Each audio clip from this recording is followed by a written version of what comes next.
Bismillahirrahmanirrahim. Alhamdulillah Rabbil Alamin. Wassalatu wassalamu ala asrafil anbiya mursalin Muhammad wa ala alihi washabihi ajma'in. La ilaha illa anta subhana in kuntum minaz zalimin ya hayyu ya qayyum. La haula wala quwwata illa billahil azim. Hasbunallahu ni'mal wakil, ni'mal maula ni'man nasir. Sallu ala Nabi, sallu ala Nabi, sallu ala Nabi, astaghfirullahalazim. Tuan-puan, dalam sehari ini, sehari dua ini nampak menguatkan lagi teori bahawa Mahathir akan kembali. Tapi kita lihat kezaliman yang berlaku. Orang boleh berarak di jalan raya, tak dikenakan tindakan, jelas sangat. Ia terancang. Hanya orang buta saja tak nampak lah. Bagi orang yang waras pemikiran tentu sekali boleh buat kesimpulan yang amat jelas sekali. Very obvious. Ada terancang. Orang yang datang pun bukan bercampuran semua jenis lapisan rakyat.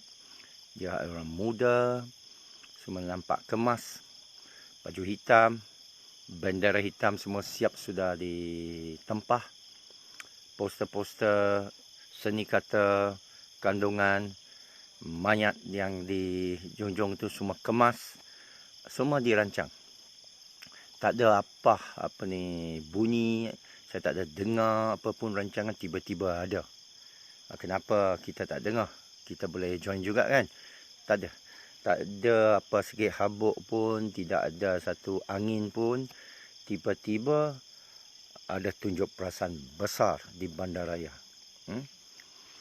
Dan dia tuju direct kepada pentadbiran Mahyadin. Kepada Perdana Menteri Mahyadin, kepada PN, Perikatan Nasional. So nampak sangat. Ia mesti dilakukan oleh salah satu musuh politik PN kononnya. Sama ada Anwar Ibrahim atau Mahathir. Ke ada pihak lain ke all of the above. Ya. So amat tidak adil. Pertama kita mesti melahirkan ketidakpuasan hati kita kerana kita lihat Hari Raya Haji ke, Aidilfitri ke, bulan puasa ke, solat tarawih ke, khutbah Jumaat ke, semain jemaah ke, pihak polis akan mengawasi dengan begitu ketat sekali di seluruh negara. Ada imam yang beritahu saya kalau dia ceramah khutbah Jumaat lebih dari waktu 5 minit akan ditegur oleh pihak polis supaya hentikan ceramah, hentikan khutbah. Lebih 12 orang akan ditegur, tak boleh. Ya? Siapa yang teruskan akan ditahan, direman, disaman, dikenakan baju oreng, dilayan macam penganas ke, banduan ke, OKT ke, orang bertaraf rendah. Ditindas, tidak dihormati hak mereka. Mereka sembahyang. Macam negara ini sama teruk dengan Israel, sama teruk dengan Uyghur China, sama teruk dengan yang dilakukan di Masjidil Aqsa oleh tentera Israel, rejim Israel. Berlaku negara kita. Lepas tu tunjuk perasaan boleh, tanpa diganggu sikit pun, tanpa ditembak gas pemedih mata, tanpa tanpa diugut. Tak ada apa. Semua okey. Ya? Lepas tu kita tengok lagi satu adegan. Mayat. Mulalah ada mayat satu orang. Dia kata ni kena kes COVID-19. Macam mana awak boleh tahu terus COVID-19? Nampak sangat permainan. Belum lagi disaring. Sepatutnya awak jumpa satu mayat ke seorang tenat. Macam mana boleh tahu terus serta-merta dia itu kes COVID. Mungkin dia kes vaksin. Kerana vaksin berleluasa. Sebelum vaksin tak ada kes macam ini. Sebelum vaksin tidak ada mayat-mayat berkelimpangan.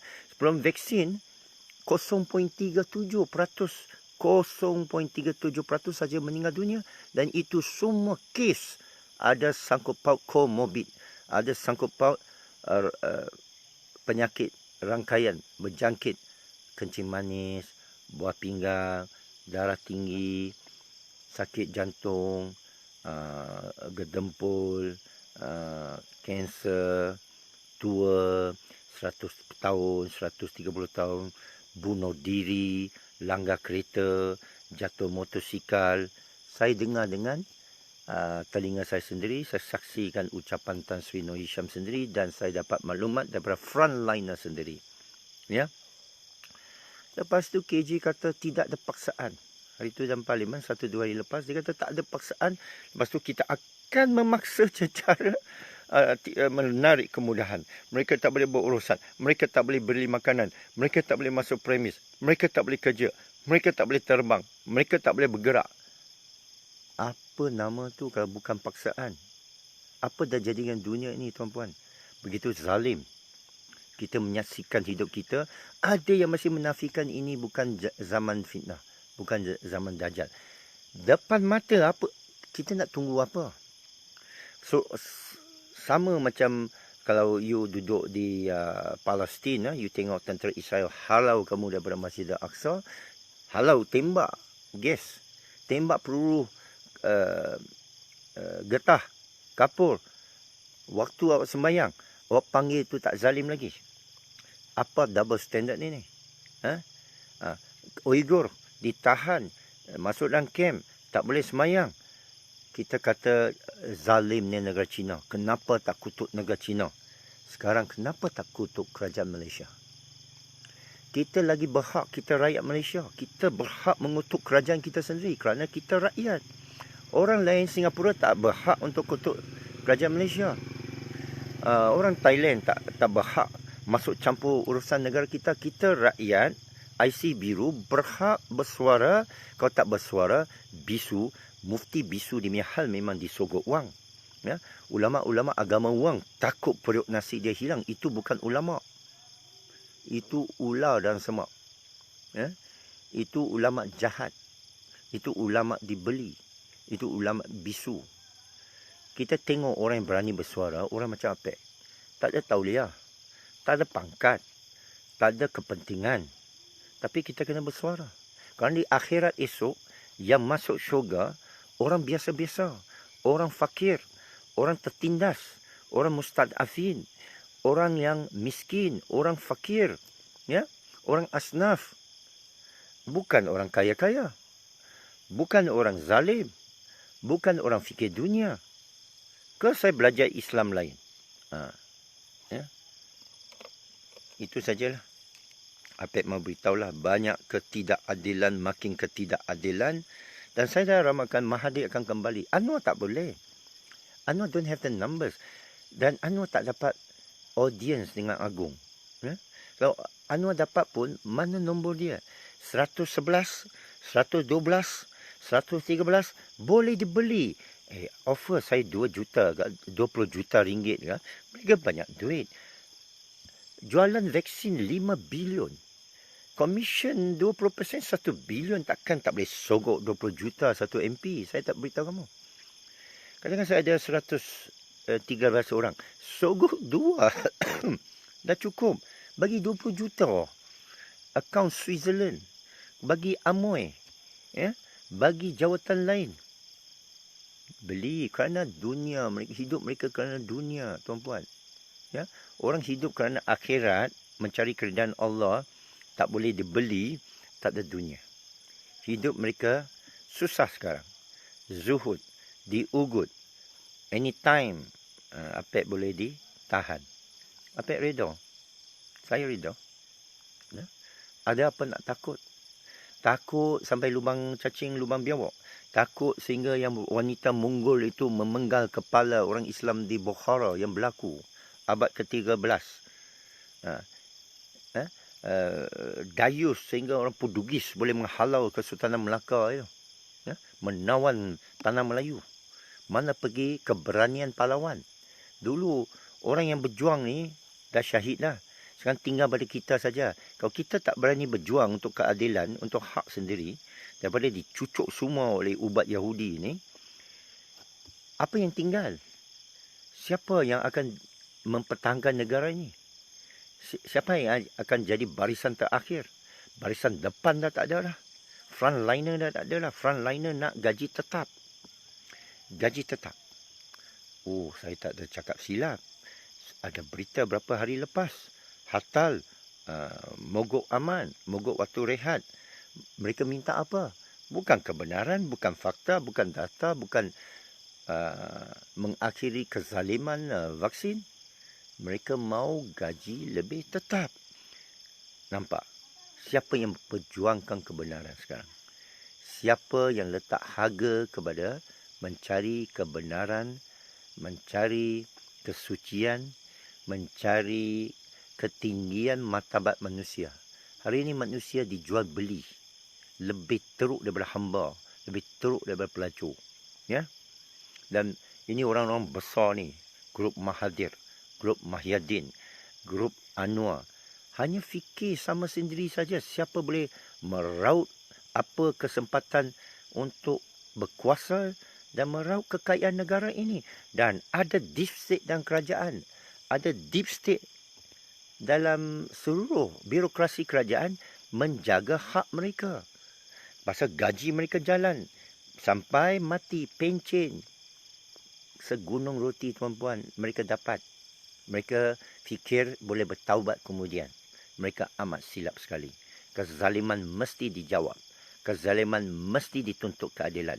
Setiap zara, setiap biji sawi amalan mereka, Allah janjikan akan dihitung, akan dipertimbangkan. Sekarang mana ada tuan guru yang berani bersuara melainkan tuan guru Rozaini. Bertaraf tuan guru. Ya? Selain itu siapa? Bertaraf tuan guru. Ya? Bukan tuan guru U-turn, bukan tuan guru wasabi, bukan tuan guru mufti yang diupah. Itu semua. Kita mengharapkan keadilan pembelaan. Mereka bisu, mereka takut. Mereka hanya cinta dunia. Mereka sayang gaji mereka. Saya bagi amaran dengan amaran Allah. Bahawa Allah akan membongkarkan isi hati kamu. Dan amalan kamu, biar Allah bicara Malik Yaumiddin. Saya tak boleh bicara, saya bukan hakim. Allah lah hakim. Kita bukan peguam. Tak ada peguam di akhirat esok. Semua tangan akan bercakap. Semua hati akan bercakap. Mari kita pergi menuju akhirat untuk penyelesaian. Selagi di dunia, kita bersuara yang hak. Sesiapa nak beri kita kebenaran, berjumpa kita cara adil. Jumpa, kalau mau di mahkamah ke dialog ke, sebaik-baiknya dialog. PPIM. Saya cukup hormati usaha Datuk Toki, usaha Ustaz Dr. Noor Azman, usaha orang persoalan Yusof Azmi, usaha Akmal Dahlan, usaha Baik Preacher, Azizi Chang, ramai lagi. Tapi mereka ini lagi ada yang disenaraikan, ada yang diugut, ada yang dipanggil polis. APEC belum lagi dipanggil polis. APEC bersedia. Anytime. Tak ada pilihan. Sama you buat keputusan. Sama ada you diam selamanya sampai mati atau you bersuara. Saya tak mau akhir hayat saya rasa kecewa. Saya rasa kesal. Saya diam. Saya belajar tinggi-tinggi. Saya cakap tinggi-tinggi. Lepas tu diam. Berdepan dengan kezaliman, diam. Itu ujian terakhir. Tak kira awak belajar berapa tinggi. Tak kira awak lalui dunia berapa lama. Tapi bila depan kezaliman, depan perjuangan, depan ugutan maut, kamu menoleh, kamu U-turn. Tak boleh maafkan. Saya tak boleh maafkan diri saya. Lebih baik saya mati daripada saya menyerah begitu saja. Saya mau kebenaran. Saya mau satu juran Suruhanjaya diraja menyiasat pandemik palsu ini. Data-datanya jelas palsu. Ivermectin sebagai ubat, jelas mereka menindas kemungkinan pakai Ivermectin. Saya dah tunjuk Ivermectin itu. Saya dah tengok orang yang makan Ivermectin. Saya kenal Dr. Amir Farid Ishak. Saya tengok kenyataan banyak doktor seluruh dunia dalam negara, ya. Dr. Mustafa Ali Muhammad cukup bagus seorang toksikologis. Lain-lain doktor. Yang lebihnya, ya saya faham. Saya pernah cakap dengan seorang doktor, dia kata, tangan kami terikat. Ya? Saya cakap pada lawyer, tak beranilah. Ya? Ini nanti kena ambil tindakan. Ya? Ramai begitu. Ya? Ramai diugut untuk ambil vaksin. Dibuli. Saya tengok surat-surat itu. Saya tengok daripada majikan. Kenapa kita tunduk kepada pihak yang bukan Islam? Kenapa kita tunduk? Mudah saja kita menjual darah DNA seluruh rakyat kita, seluruh tentera kita, seluruh askar kita, seluruh polis kita, seluruh frontliner kita. Siapa lagi nak pertahankan negara? Siapa lagi nak pertahankan perlembagaan negara? Ya? Kalau semua dah boleh dirosak DNA dia, vaksin ini merosakkan, kita boleh buktikan. Tak payah tangkap-tangkap. Jom kita buka makmal. Kita ada data beratus tahun. Vaksin sejak daripada Jenner di England, di Amerika. Ini ada kajian sains. Rockefeller Foundation. Ya? Bill and Melinda Foundation. Apa mereka buat di India dan Afrika. Documented. KKM sama ada tahu atau buat tak tahu. Ya? Jangan kerana gaji sedikit, kamu jual darah kamu. Kamu jual DNA generasi kamu. Wabak ini palsu. Tidak sehebat seperti mana digambarkan. Mula-mula orang gempurkan mayat berkelimpangan di Wuhan. Jelas Wuhan melakukan wayang-wayang itu untuk menghentikan pemberontakan terbesar sekali di Hong Kong. 2/3 dari rakyat Hong Kong turun ke jalan raya. Rakyat Hong Kong 3 juta, 2 juta turun ke jalan raya. 2/3. Wuhan mula tunjuk perasaan. Ya, China komunis. Dia track semua orang dia, kita kata zalim. Sekarang kita pun track semua orang kita. Dia tahan rakyat dia, kita kata zalim. Dia kunci pintu rakyat dia, kita kata zalim. Dia letak kawat duri, kita kata zalim. Sekarang hari ini kita lakukan yang sama terhadap rakyat kita. Kita hunuskan senapang di depan muka rakyat kita. Kita gari tempat mereka hidup, halaman rumah mereka flat semua diletak kawat duri. Kenapa tak letak kawat duri kat Putrajaya? Kenapa tak letak kawat duri kat Jalan Duta? Kenapa tak letak kawat duri kat taman-taman orang kaya?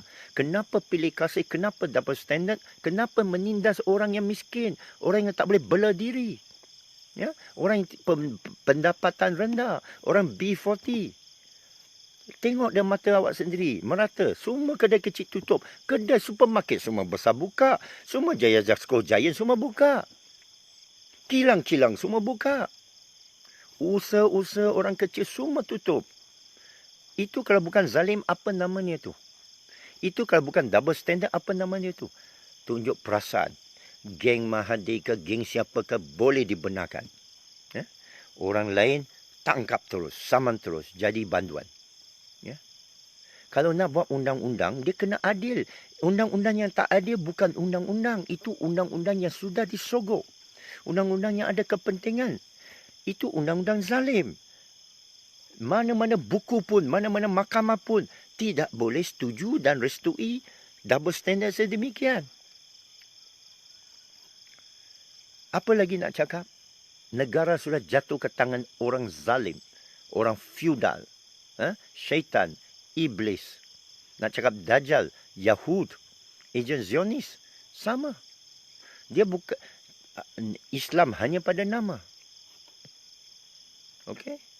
So, sekarang saya baca komen, itu sajalah ucapan saya.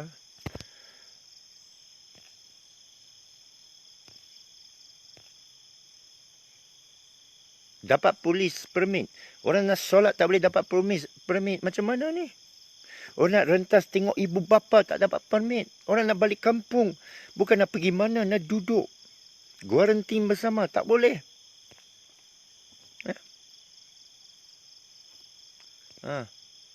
Dapat liputan mainstream. Kita hujah anti vaksin tak dapat. Zalim lah tu.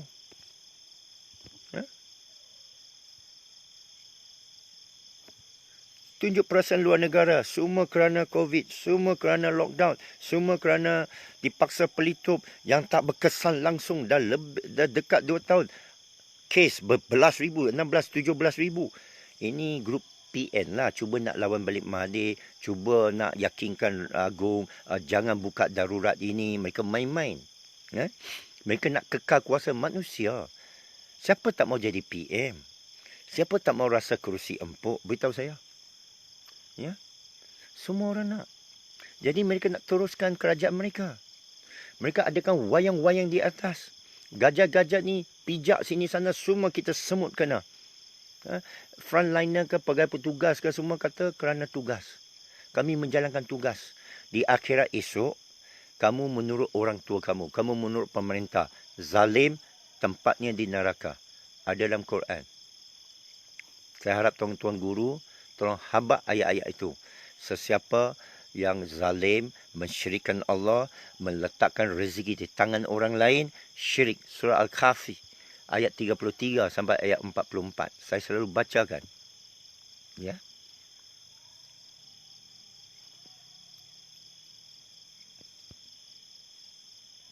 Sekarang Malaysia ini harapan tuan-puan. Ustaz Auni kata tengok pada sudut Kaabah, ya, yang Hajarul Aswad, dia tunjuk ke Timur Tenggara, tunjuk ke Malaysia, Indonesia, kepada saya Rohingya, kepada saya India, Pakistan, Afghanistan. Juga kita harapkan Malaysia tak ada harapan. Malaysia tak boleh bangkit. Indonesia pun dikenakan teruk. Saya percaya, macam ini tuan-puan. Dulu Nabi Isa turun, Al-Masih turun. Diramalkan dalam kitab Taurat sebagai raja dan akan bebaskan Bani Israel daripada tentera Rom. Dia tak dapat. Nabi Nuh tak dapat. Nabi Lut tak dapat. Nabi Ibrahim, Nabi Zakaria, Nabi Yusuf, Nabi Isa. Seolah gagal. Hanya Nabi Muhammad, Nabi terakhir, berjaya. Semua Nabi yang lain nampak macam gagal. Jadi kita ni, umat ni, boleh gagal. Apa jaminan kita akan berjaya? Oh, Imam Mahdi datang. Jangan terkejut Imam Mahdi gagal. Kamu nak pegang hadis-hadis, kamu kena pegang ayat Quran yang lebih afdal pegang. Lebih tinggi. Kerana Allah fa'alu lima yurid. Allah mudi'u ya mu'ziz. Ya? Jadi, kemenangan itu boleh tertangguh. Mungkin bukan abad ini. Kita semua duduk seronok-seronok tapi makan vaksin. Lepas tu macam mana nak berperang, saya nak tanya. Gejala HIV ni merata. Beratus kes. Dia bayarnya 5,000. Dia janji 500,000. Betul tak? Lepas tu dia nak bayar 5,000 aja. Mengapa? Dan dia tak mengaku lagi. Dia bayarlah banyak kes. Tak mengaku lagi daripada vaksin. Oh, dia kata lebih selamat daripada COVID. COVID sebelum vaksin 0.37 kematian. 0.37%. Dengan vaksin 0.8. Dua kali lebih. Hampir 2,5 kali lebih. 2 kali lebih kes kematian. Ini statistik, ini sains. Ini bukan agama lagi. Tapi penyelesaian hanya agama. Iaitu kita kutuk dan kita bongkarkan kemunafikan AJK masjid dan tutup masjid mereka. Takkanlah semua masjid macam tu.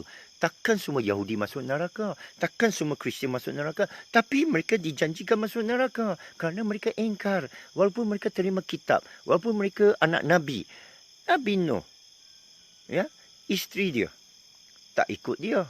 Anak dia tak ikut dia. Neraka. Ya. Jangan kata ini keluarga Nabi pun masuk neraka. Kaum Nabi Muhammad, kaum Quraisy masuk neraka, musyrikin dijanjikan neraka. Abu Lahab, bapa saudara Nabi. Abu Hakam, bapa saudara Nabi, masuk neraka. Jadi Melayu ni kat mana dalam neraka tangga dia? Kat syurga? I don't think so. Kerana Allah tak mungkin janji. Siapa yang zalimi, membelakangkan ayat Allah, mensyirikkan Allah, Neraka. Oh, kita ada masjid. Ada syarat-syaratnya, tuan-tuan. Dia bukan mudah. Saya pun tak tentu saya masuk syurga ke neraka. Kalau saya diam diri, lagi confirm. Kenapa Cina Pek awak berdiam diri? Padahal awak tahu, awak boleh bercakap. Awak diberikan 30 lebih ribu, beratus ribu, berjuta orang dengar awak punya ucapan, kamu berdiam diri. Ini ke awak menghargai? Fabi ayyalai rabbikuma tukazziban. Nikmat-nikmat Allah yang berikan kamu. Ini ke cara kamu membalas pemberian Allah. Ya, jadi sia-sia saya masuk Islam. Ya, saya tinggalkan keluarga, saya tinggalkan agama saya, tinggalkan pekerjaan saya, tinggalkan duit rasuah banyak. Yang orang nak sogok sini sana sebagai pakar komputer negara, dunia. Ya, sekarang saya prep ke sini dalam hutan. Ya, dan saya nak ajak umat bersatu berjemaah. Ini wasabi perang dengan Sunni-Sunni. Kapikan Wahabi, Wahabi kapikan Sunni. Syiah lagi satu. Apa kerja ni? Apa dah jadi umat ini? Macam mana Cina nak masuk Islam, saya nak tanya. Saya masuk Islam ni kerana saya kaji. Kalau nak tengok perangai orang Melayu yang mengakui Islam ni, memang susah. Memang saya kata susah. Terlalu banyak adat. Sanggup ikut adat, biar mati akidah. Ini masalah eloknya umat kita. Bila nak berubah? Saya tak payah tengok komen. Apa mau tengok? Apa mau tengok? Tak ada benda nak komen dah.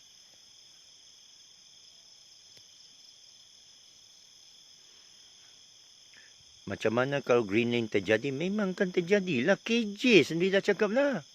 Tak paksa. Bohong lah. Ini ulama' bisu ni. Mesti kita kenakan.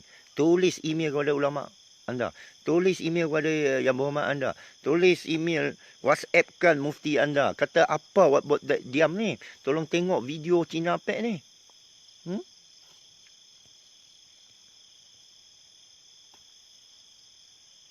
Saya pun penat lah. Saya harap saya kena tahan sajalah. Masuk penjara. Alhamdulillah.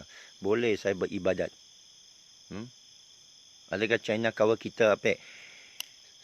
Adakah kita kawal diri kita, saudara? Singapura boleh kawal kita sekarang. Kita dah bankrupt, tahu tak? China ke, Amerika ke, England ke, Eropah ke, WEF ke, Bill Gates dah terang-terang kawal kita. Apa lagi tanya soalan tu? Tak jelas lagi. Fardu kifayah kita nothing. Umat Islam ni nothing dah. Tangga paling bawah. Sebenarnya tak ada tangga pun bagi orang Islam tau.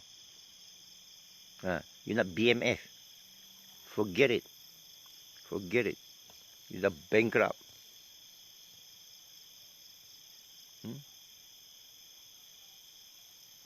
Nanti mati semua kah? Saya tak tahu. Tapi saya dah baca dah statistik tadi. 0.8%. Makin naik. Dari 0.37. Kita boleh lihat sendiri. Apek jangan kata yang tak elok pada jemaah tabligh. Sekarang kamu letak asbab kepada usaha kamu ke kepada Allah? Na'udzubillah. Astaghfirullahaladzim. Apa nak bangga? Saya nak bangga dengan tarikat saya ke jemaah saya ke guru saya. La haula quwata illa billahil azim.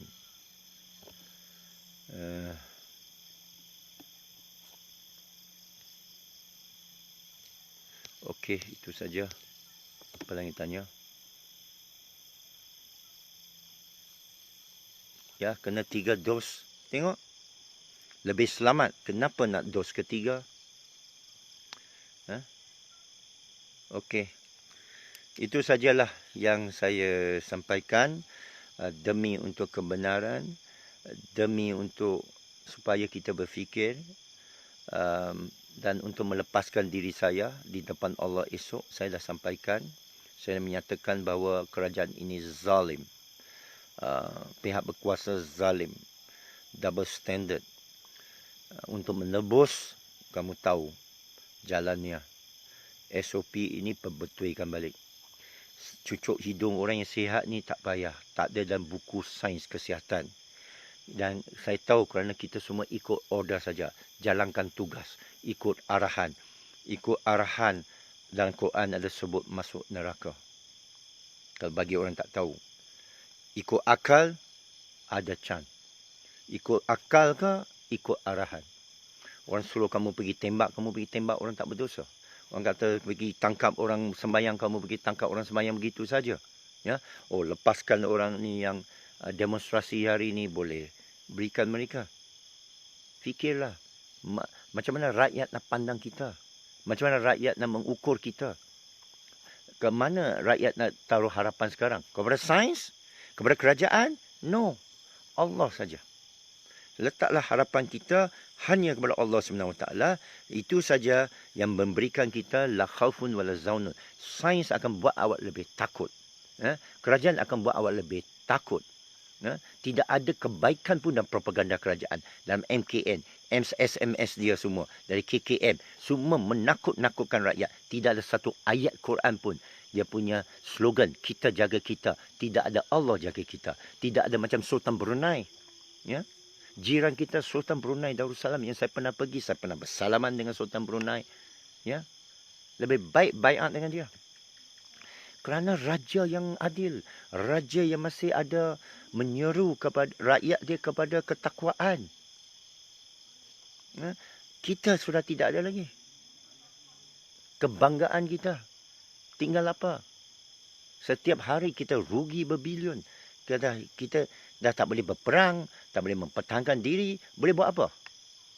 Tolong jawab, boleh buat apa? Tak payah jawablah. Kita dah tahu jawapan. There is no answer. Okay? You just ready to die. Tunggu maut. Maut yang kamu takuti, takut-takut orang, tak akan dielakkan. Everybody dies. Semua orang akan mati. Tapi sekarang mati dalam keadaan hina. Mati dalam keadaan tertipu. Mati dalam keadaan tengkuk kita atas tanah. Muka kita dipijak atas tanah. Kematian yang hina yang kamu mau, ke kematian yang maruah. Marah tinggi. Kamu pilih. Saya sudah pilih. Alhamdulillah. Sekian saja. Assalamualaikum warahmatullahi wabarakatuh.